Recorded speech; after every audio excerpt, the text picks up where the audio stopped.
High friends, welcome to Priyanka's kitchen. প্রিয়াঙ্কার রান্নাঘরে আপনাদের সবাইকে স্বাগত জানাই।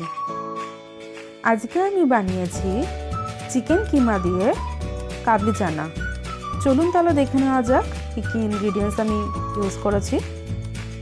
এখানে কাবলি চানা নিয়েছি, সারা রাতটা ভিজিয়ে সেদ্ধ করা আছে। আর লাগবে পেঁয়াজ বাটা, আদা রসুন আর লঙ্কা একসাথে পেস্ট করা, টমেটো বাটা, চিকেন, টক দই। ফোড়ন দেওয়ার জন্য এখানে নিয়েছি শুকনো লঙ্কা, তেজপাতা, জিরে আর গোটা গরম মশলা। আর এখানে আছে হলুদ, লঙ্কার গুঁড়ো, জিরে গুঁড়ো, ধনে গুঁড়ো, গরম মশলার গুঁড়ো আর লাগবে ধনেপাতা। আর রান্নাটা করার জন্য ইউজ করব সাদা তেল, নুন আর চিনি। কড়াইটা গরম করে নিয়েছি, এর মধ্যে অ্যাড করেছি সাদা তেল। তেলটা গরম হয়ে যাওয়ার পর ফোড়নের সব জিনিসগুলো এক এক করে অ্যাড করে দিতে হবে। দেন এটা একটু ফ্রাই করে নিতে হবে কিছুক্ষণ। এটা ফ্রাই হয়ে গেলে অ্যাড করে দেবো পেঁয়াজ পেস্টটা। দেন পুরো পেঁয়াজ বাটাটা অ্যাড করে দেওয়ার পর এটা ভালো করে একটু আবার ভালো করে ফ্রাই করে নিতে হবে।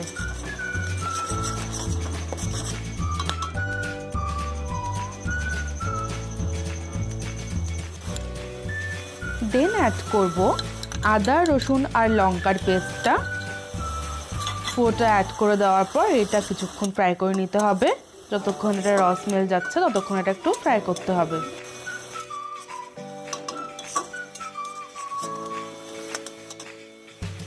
দু মিনিট মতো ফ্রাই হয়ে যাওয়ার পর এর মধ্যে অ্যাড করলাম টমেটো পেস্ট। দেন এটা আবার কিছুক্ষণ ভালোভাবে ফ্রাই করে নিতে হবে। আর এটা খুব ভালো করে মিক্স করে দিতে হবে।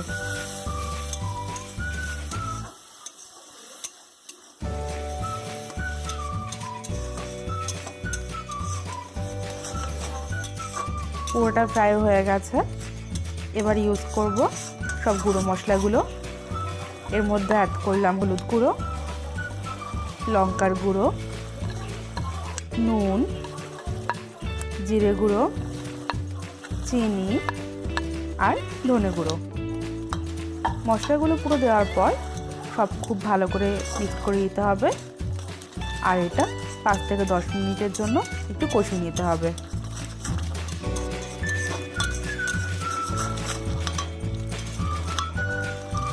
এর মধ্যে অ্যাড করে দিলাম চিকেন।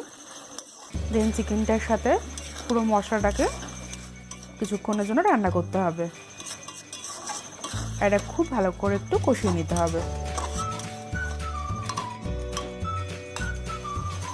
এবার একটু কষে যাওয়ার পর এর মধ্যে অ্যাড করে দিলাম টক দই। টক দই অ্যাড করার পর পুরোটা খুব ভালো করে মিক্স করে এটা কিছুক্ষণের জন্য রান্না করে নিতে হবে।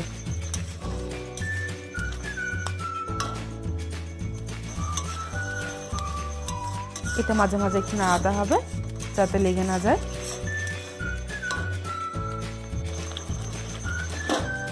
দেখুন গ্রেভিটা আস্তে আস্তে হয়ে গেছে, অনেকটা একটু ফুটে উঠেছে।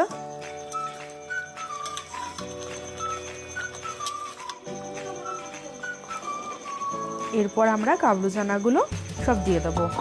এই কাবলু চানাগুলো সব আমার সেদ্ধ করা আর সারা রাতটা ভিজিয়ে রেখে দিয়েছিলাম। দেন এটা পুরোটা ভালোভাবে মশলার সাথে সব কিছু একসাথে ভালো করে মিক্স করে দিতে হবে। দেন এই পুরো কাবলি চানাটাকে কিছুক্ষণের জন্য ভালোভাবে রান্না করে নিতে হবে।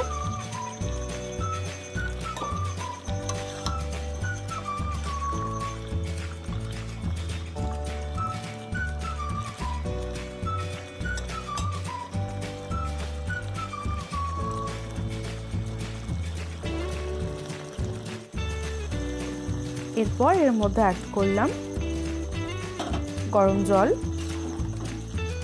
এখানে 1 কাপ মতো ইউজ করেছে, আপনারা আপনাদের মতো বুঝে ইউজ করবেন। দেন এটা খুব ভালো করে মিক্স করে দিতে হবে। দেখুন এটা ফুটে উঠেছে। দেন সবার লাস্টে অ্যাড করে দিলাম গরম মশলার গুঁড়ো,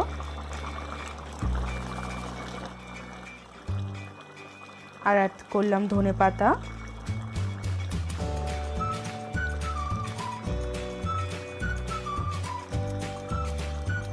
আর চেরা কাঁচা লঙ্কা।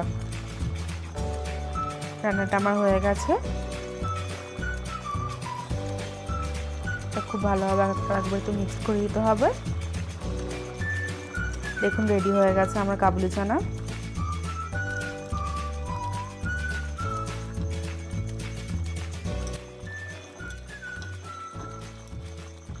আপনাদের রেসিপিটা কেমন লাগলো অবশ্যই আমাকে জানাবেন। আমার রান্নাগুলো আপনাদের ভালো লাগলে অবশ্যই like, comment, share and subscribe করবেন, আর অবশ্যই বেল আইকনটা প্রেস করবেন। তাহলে আমার নতুন নতুন সব রান্নার আপডেট আপনাদের কাছে পৌঁছে যাবে।